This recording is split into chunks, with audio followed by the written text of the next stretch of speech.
Welcome back, everybody, to Pivot Point of View. I'm Destri Millsap along with Becky Pearson. We've been talking about off-season conditioning. If you haven't tuned into our previous podcast, please do. We've had some amazing guests, and be sure to like and subscribe so we can reach all the people that need to know about what we got going on. So, and thank you all for your support. It's been great. We've been doing this, February, March? I mean, time just flies it, and we've been doing it every week, and I just have so much fun doing it. So thank you all for supporting us and tuning in. So we're going to continue our conversation on off-season conditioning. So last week we talked about goal setting and kind of the different ways that a person can go about the different components of off-season conditioning. So we're going to start today. We're going to dive a little deeper into that stuff as you go into the off season and as you come out of the off season. It's going to look a little different. Typically during this time of year, especially in the colder states, this is more of an off season for most people.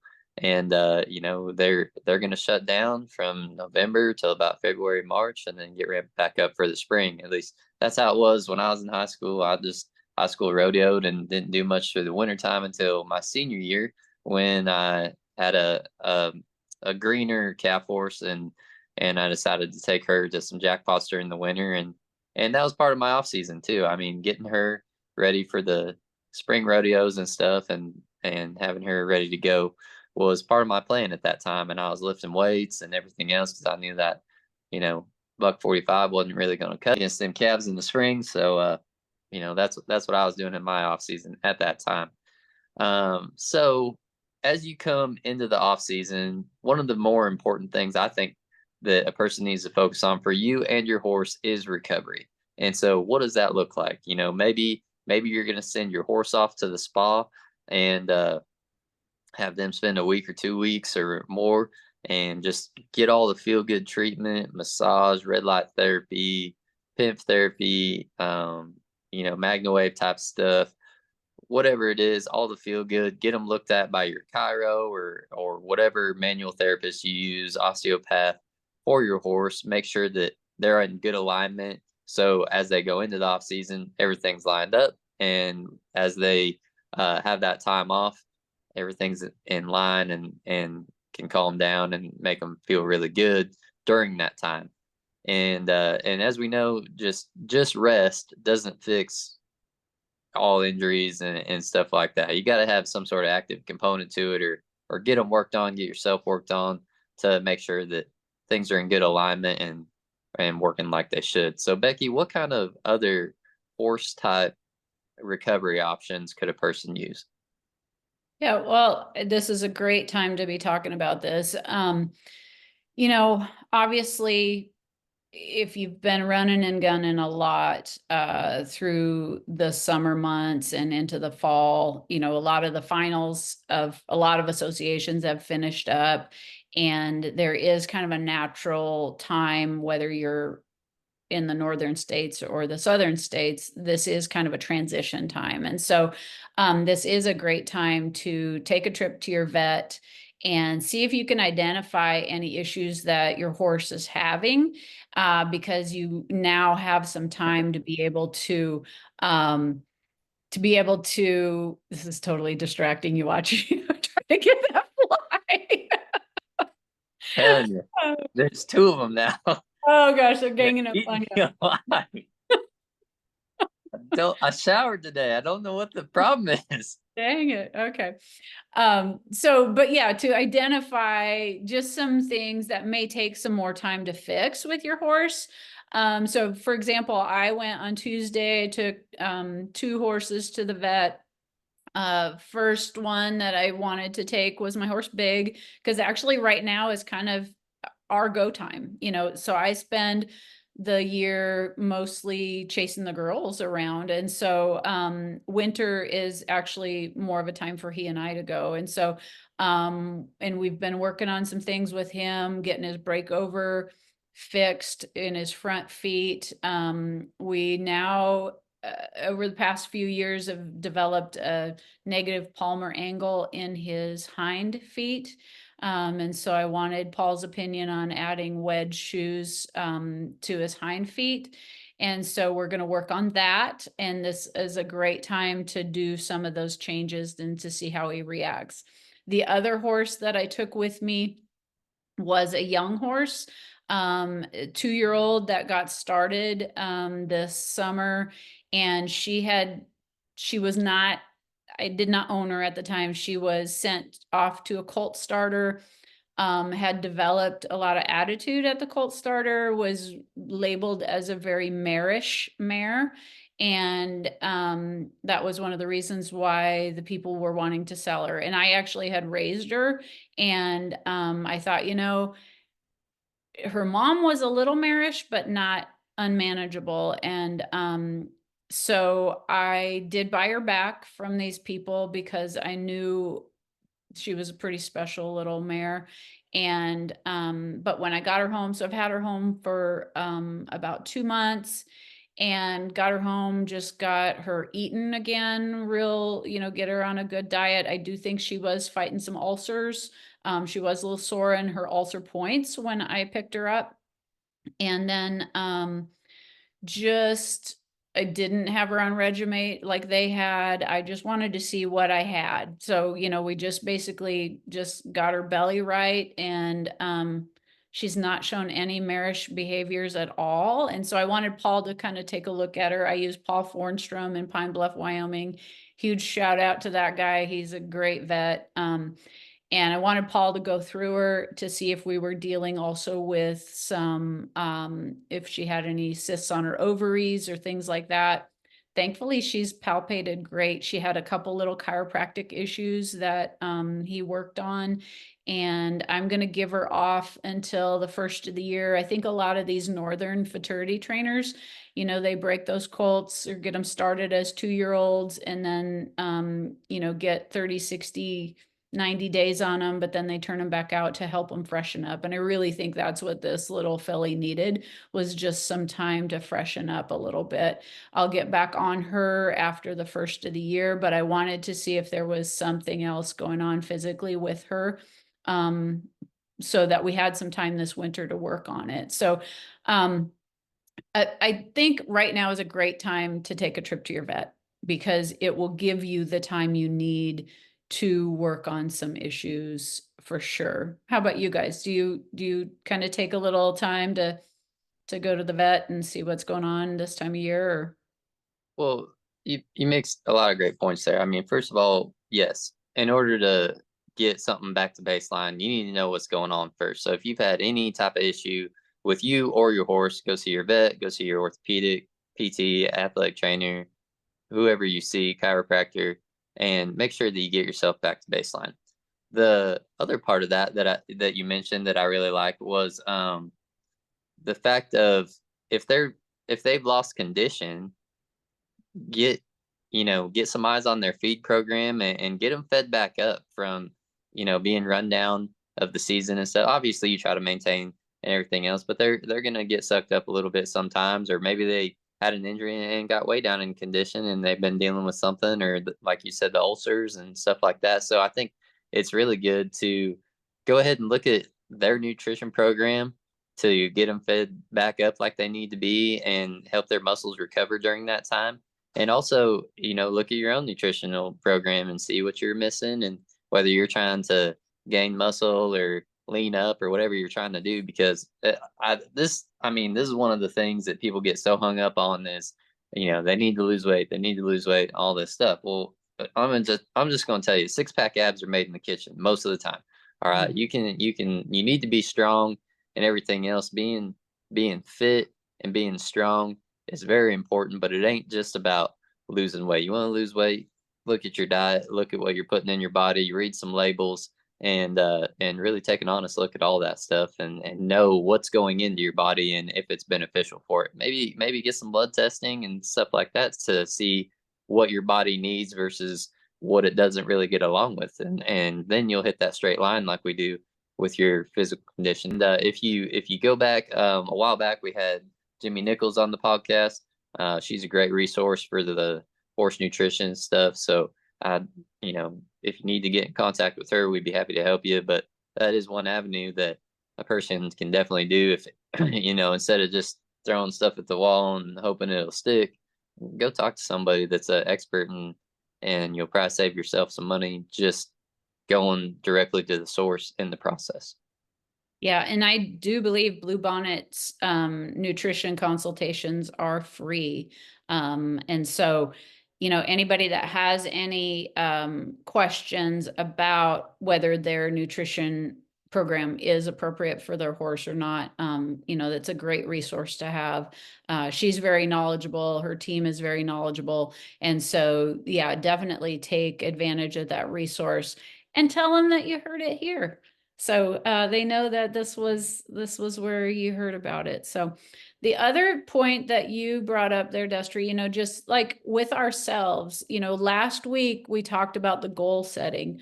What are your goals? If it is to lose weight, like have a sustainable plan that you're not just going to be doing the yo-yo dieting. Our bodies are made to, we're still pretty primitive in the body function, in that our bodies don't want us to starve to death. And so it's going to always try to get you back to basically, storing that energy. And so you have to really make sure that whatever program you're going to follow is sustainable, and it is, it isn't always just results on the scale. So one thing that I have started to do the last 3 weeks is I've been doing a body scan with the app called Me 360. Have you ever heard of it? Yes, I have. Yeah, so I started doing that because yes, I would like to weigh less, but I realize now, as I'm 51 years old, it's actually probably more important to me to be stronger, strong to ride my horse, keep my muscle built up so that my bone density stays good. And so I wanted to have another way to track my progress instead of just the scale. And so you do track your weight in this app, but it also does a body scan. And so it'll track your percent body fat, it'll track your inches. And so even though I'm not seeing as much change on the scale, I am seeing a lot of change in my body scans. And so you can compare week to week on that. And so it's really pretty fun to see that. And of course, it kind of gives you that reward, if you'd say, that validation that the time that I'm spending in the gym is paying off. And so I've really upped my workout routine. And that's been great. I've been feeling really good. My hip pain is minimal, if at all. My back pain is minimal, if at all, right now. And so really feel like I'm dialing in on my fitness level. And then that app is just helping me to be able to see those results where it may not change as much on the scale, but my percent body fat is starting to go down. Yeah, and I think a lot of people get hung up in just that one number of how much they weigh, and that doesn't tell the whole story. Especially if you're on a performance program, you're working out, you're getting stronger. Another part of that too is if you're intaking more sugar than you are protein, that's one simple thing that you can change to help yourself out. I mean, some of it is just common sense, and like you said, it has to be sustainable. And it doesn't one way doesn't work for everybody. But I mean, just simply, if you're intaking more sugar than you are protein, you're just not helping yourself out. Yeah. And I've started using intermittent fasting a little bit more. As we've talked on some of the other programs, I have tried the Optavia, which was really good for weight loss, but it is not super sustainable per se, because as you go back to eating kind of regular foods, if you haven't really changed what you were doing before, the weight comes back on, as with a lot of diets. Like I said, I started doing more intermittent fasting just to maintain, which I've been able to do that. But so with the intermittent fasting, you have 16 hours of fasting, and then you have an 8-hour eating window. You can't eat garbage during that 8 hours. It may have worked when you were 20 to do it that way, but when you're 51, no, you still have to watch watch what you eat in that 8 hour fasting time. So you got to cut out your sugars, you got to up your protein. But it's just another tool to be able to help manage the weight. So, But that's just, they talk about if you're gonna put gas in your car, you got to have something in your tank. And to do any of this, you got to have something in your tank, and you got to have the right stuff. You can't put diesel in a gas engine, gas in a diesel engine. And so that has to be part of your plan, is solid nutrition for you and your horse. And then the other recovery things, there's compression therapy, there's cold therapy, there's all those types of things, massage therapy, TENS units, things like that to help your muscles relax, get good blood flow, get the bad blood out, get the good blood back in, and all those types of things. And you can, once you figure out those types of recovery and how they work for you, you can put them into your in season stuff throughout the week. Maybe early in the week, you're like Monday, you're doing more. This is what I like. So I had a person that was in season as a goat tire. Monday, we did upper body and stuff and a ton of mobility. And then the next day, we built them in throughout the week into their lower body and being more explosive and stuff like that, working on the single leg stability and all the other things that come with conditioning for a goat tire. But that doesn't mean that you just stop when you get in season, and that'll be for another day. But use some of these things, learn how they work, with the Normatec compression. Maybe you got a cold plunge you want to do. You probably don't need much ice up there in Nebraska to do. You probably just turn your hydrant on and jump in. Figure out those things and then adapt them to your in-season training as well. yeah, for sure. And the other thing that I was thinking about this time of year is, we're running out of daylight, and that is affecting a lot of people. And so, how do you manage staying on your horse if you are going to continue to condition when you run out of daylight? And so, like last night, I got home, it was still, the sun was like setting, and it was Gracie's birthday, and we were going to go out for supper, and I had 10 minutes. And I'm like, okay, I wasn't on my horse on Monday because we barrel raced all weekend. So I kind of give him Monday off. And I didn't get on him on Tuesday because it was still sloppy muddy.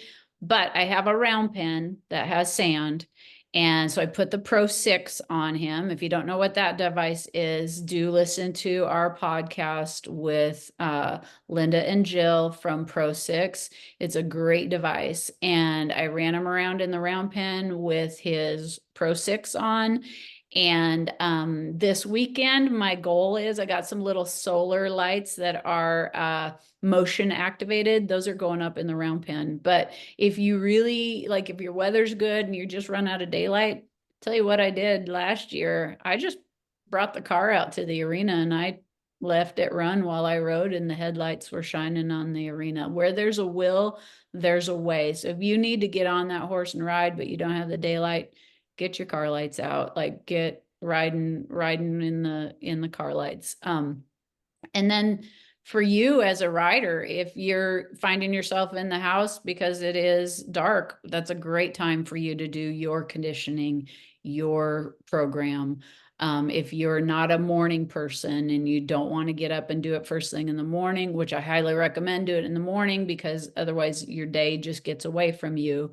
But don't just be sitting watching TV or scrolling on social media in the evenings when it gets dark so early. Like, get your butt doing some stuff to get yourself stronger, get yourself conditioned so that you are holding up your end of the deal with you and your horse's team, that you're not letting your horse down, that you're riding to the best of your ability because you're as fit as you can possibly be. Yeah, I think you make a great point there. No excuses, and but everybody, whether it's cold or not, everybody loses daylight this time of year. Everybody, and so like for instance, there's indoor barns around here where we can go ride there a couple days a week, and they have like an open ride, and you pay so much a person or horse or whatever, And that, I like doing that because for my colts, it gets them out, gets them in different environments, and gets us away from the house a little bit. And then, maybe I'm blessed enough I can take some time in the morning a couple of days a week and go get a couple road, and then there's definitely different ways to do it. I think I'm gonna look into that solar light deal and put them on my round pen as well. I think that's a great idea, and with the Mhm. horses we have now and our colts, and of course, lunging one is always good, but better than nothing anyway. And Mhm. the Pro 6 is a great tool, and for them, it makes them move correctly on the end of the line and works those muscles on the end of the line without you them. And I just think that's such a great tool. And they don't have to go very fast either. They can go to walk or trot. So even if your ground isn't very good at that time, we just got a ton of rain around here. And but yeah, there's all those challenges this time of year for sure. Yeah.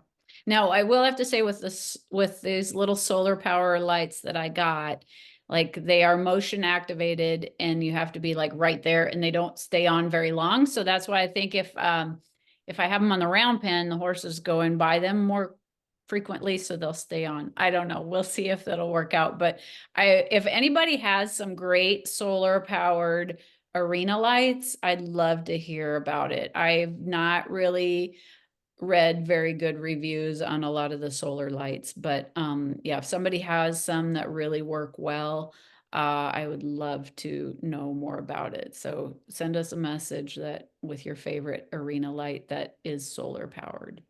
Yeah, definitely want to have some reliable lights when you get on them colts, and you don't want to you don't want to be in the pitch black. You might have a new level of trust during that time if the whole world goes black. But so we go through the recovery mode, and then we start preparing for the next season, right?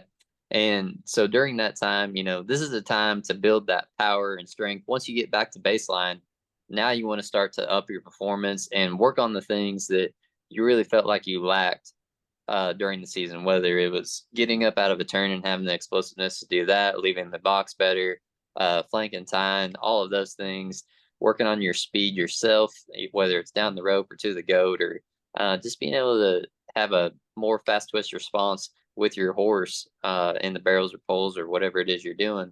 This is a time to work on that, whether it's plyometric drills or just moving the bar faster or stuff like that. I mean, there we in our weight room we use iPads to track the speed of the bar. And so instead of having to do super heavy weight all the time, man, trying to hit that bar speed will zap you just like, going through and it's a little bit safer because you can't really go as heavy to make sure that you're moving that bar as fast. And so if you don't hit your speed, you don't go up and wait for the next rep. And so that's kind of a cool deal that they've done here. And I think it prepares them great for the demands of the sport because a lot of what we do and a lot of what they do is fast twitch muscles. You got to work those different muscle fibers. And this is a great time to build that, and work on definitely explosiveness and control through that motion as well. Yeah, and I think you bring up a really good point of like taking an honest look at your videos, take an honest look at how you're riding, go through it frame by frame on your runs, like, and look at you as a rider. What did you do in those runs? And just, or if you need help watching runs to see like what kinds of things you might need help with, like send us some videos. Let help have us help you figure out what you might need. We do the virtual evals. This is a great time to get a virtual eval done to as whether you have to manage pain or you just want to be able to perform better. Like this is a wonderful time to get a program set up, and Destri's knowledge of the fast twitch, the slow twitch, and that performance enhancement, you really working on the parts that you're lacking. I think you do such a great job with that, Destry. I really love working on the people that have the back pain, the hip pain, the shoulder pain, those, and the knee pain. Those are you know, that's kind of been my bread and butter for years, the typical physical therapy kind of thing. And the other part of this too, like the off season, I have a lot of clients right now that are on a program because they are doing a pre-op program. Like they've had the x-rays, they know that they have a lot of degeneration in their hips or their knee, and they know that they need a joint replacement. And so that's on the radar for them here at the end of the year, or, you know, during their off time in the winter. But hey, let's get you on a pre-op program so that your joints are moving good before surgery. Because if you are moving better before surgery, like your outcome after surgery is going to be way, way better. I mean, I cannot tell you the night and day difference that I see in people in the clinic that have came in for a prehab or, you know, pre-op exercises. It just, it sets them ahead of the game by light years. And so I have a total knee gal coming in. She's on a program. She actually is feeling so good. She's like, if I uh, didn't want to take the chance this was going to flare up again next rodeo season, she goes, I feel good enough right now. I don't think I would go through knee replacement. I actually, and just started yesterday, a guy on a pre-op total hip program to get his hips moving better before hip replacement surgery. And so, this is a great time to do some pre-op things beforehand. Just starting to get those muscles strong before surgery. And on the other side of that, there always seems to be a gap from when you're released from therapy and the doctor to, full activity. And you can't just like go from being released and then going back full. And that's where that performance aspect comes in. And I really enjoy that part of it. With our athletes, they'll get to a certain point in therapy. Now we got to take them to where it's more sport specific and get them ready to take the field again, and no different to take the arena, get it back on your horse and all those things. And there's stuff that you can do leading up to that within your restrictions. So don't forget about the lower body. Don't forget, if you have an upper body injury, don't forget about the lower body. If you have a lower body injury, don't forget that you can still work your upper body and all that stuff still works, or your core when it's appropriate. And just, whatever it is, be sure that you're maintaining those other parts of your body and staying in some sort of shape.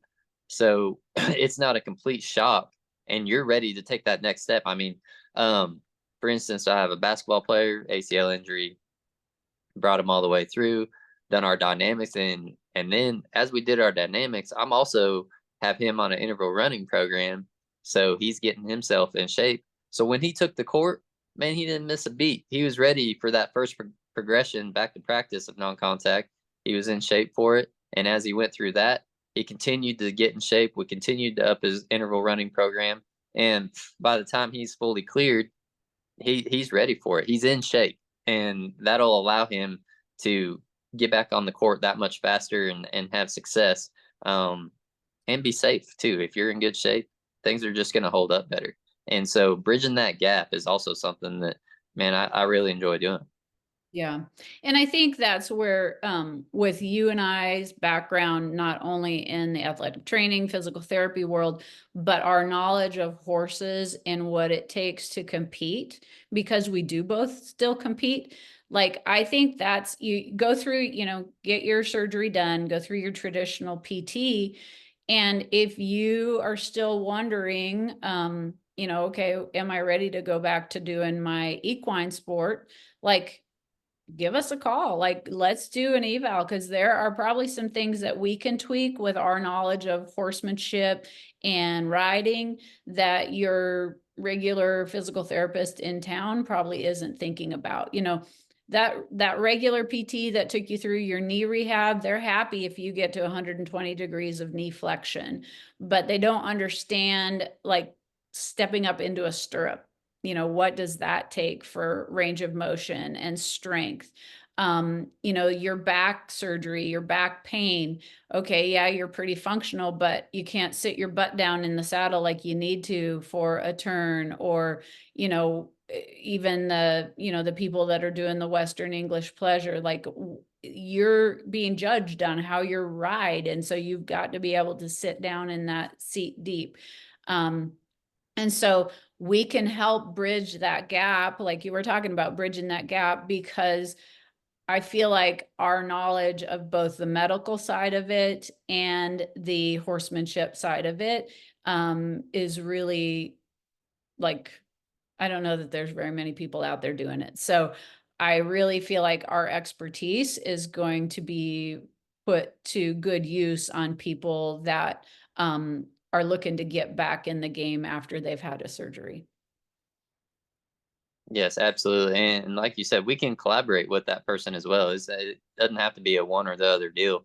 If there's a way that we can explain to them in medical terminology of what exactly the movements that you need to do to be able to be back and have that function again, we're happy to collaborate with your medical professional as well and help them help you. I mean, that's absolutely what we're all here for. And I have a good relationship with our PTs at the clinic, and we're always bouncing ideas off each other. And what I see in the training room maybe is something that they didn't see in PT, and vice versa. And so just having as many sets of eyes as possible is also helpful in all these situations as well. So what are some of the things like bringing your horse off a winter break and conditioning them again? What does that look like for you, Becky? Yeah, so that's a great question. We do have, we sat down a few years ago and we came up with a program called Eight to Great. Okay, so basically taken 8 weeks, like this is a horse that either has just, been in a stall, in a small pen, has not had much for activity, and how do you get them slowly built back? We also have one that is specifically designed for horses that are coming off of an injury, and how do we get them back to working? And so these are all on our website. We're transferring them all over to our exercise app. And so if somebody wants a program that will be really specified as to, like this week you're going to walk for X amount of minutes, and, next week you'll do this and this and this. It is drawn out, and this is all going to be on the exercise app. So reach out to us. We got these programs that they're very detail orientated. It's not just well, I don't know, I'll just go out and trot them, and then oh my gosh, like then they're lame the next day, and so I do think our vets are getting better at helping to prescribe a gradual progression for people to bring their horses back. But if you need a little bit more guidance on that, we have videos that show it, and we have outlines and all that kind of stuff that we can sure get you set up with. And the one of the biggest things are, don't go out and overdo it with your horse. Now, sometimes they're fresh and you have to do what you have to do for you and your horse to be safe. So sometimes you got to run them around a little bit. And that gets tricky with a horse that has had an injury.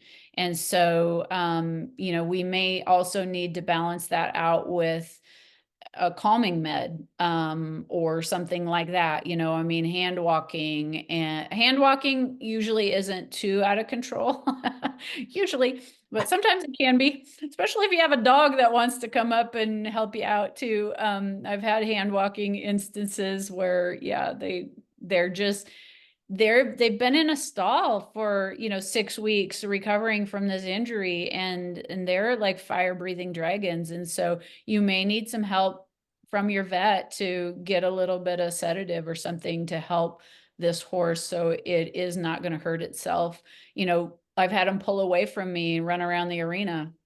I mean, all that stuff. We are dealing with an animal that has their own brain, and it can be very scary trying to bring them back and not re-injuring themselves. And so, um, I'd love to visit with people about that specifically, because it is, or if they want a buck, okay, they want a buck and I need to control them in a manner. How do I go about doing that? And so I have had the experience of doing that. I don't have an underwater treadmill, so I've had to do it the hard way like most people. Like, this is how I condition this horse. This is how I try to keep them from getting themselves hurt and keep from getting myself hurt in the process. And so there is a fine line that you walk with those horses, to get them back without hurting them and without hurting yourself.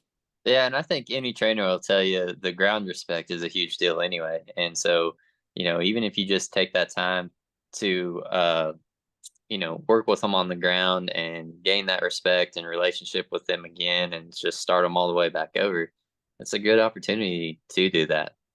Yep. Yeah, if you listen to Phil Haugen at all, he talks about that time with that horse from the moment you enter their stall or their pen, you're training on them. It's not just when your foot hits the stirrup, so there is a lot that you can do with these horses in the off season, even those that are on stall rest and doing core workout with them in their stall, doing butt tucks, sternal lifts, stretches, baited carrot stretches. There's a lot of things you can do with those horses while they're on stall rest to keep their core engaged.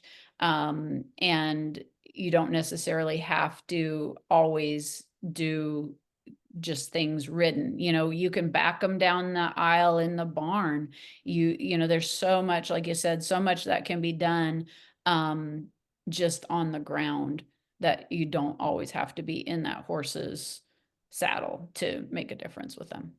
Yeah, and especially going back to the Pro 6 again, man, what a great tool to build them back and do it from the ground and not have to be on or put it on them and build it back that way and not have to go at super fast speeds. And we take that approach sometimes with our athletes too. Is just if you can't run, you can maybe do the rowing machine with your leg hanging off of it, or do the bike if your knee or whatever you're working on has the motion. And, especially if it's an upper body injury and you're doing a lower body bike or something, there's always something that you can do to stay in shape, as long as it's approved by your provider at that time. And also, I just want to reiterate the fact that we're going to have the horse stuff on the exercise app. I'm so excited about that. That was a huge goal, and it's happening. It's on there. It's ready, and we get our website going here pretty soon, and have that other stuff available. I'm really excited about all that, and it'll be in one place for you. So, yeah, good things coming down the road for that stuff. For sure. Yeah. We'll have our stifle program on there. We'll have stretching for the horses. We're going to have core for the horses. And we'll have the 8 to Great program on there and the return to working also. So all of those programs are going to be on the app. This is an app you can have on your phone. You have it with you everywhere. It is so cool.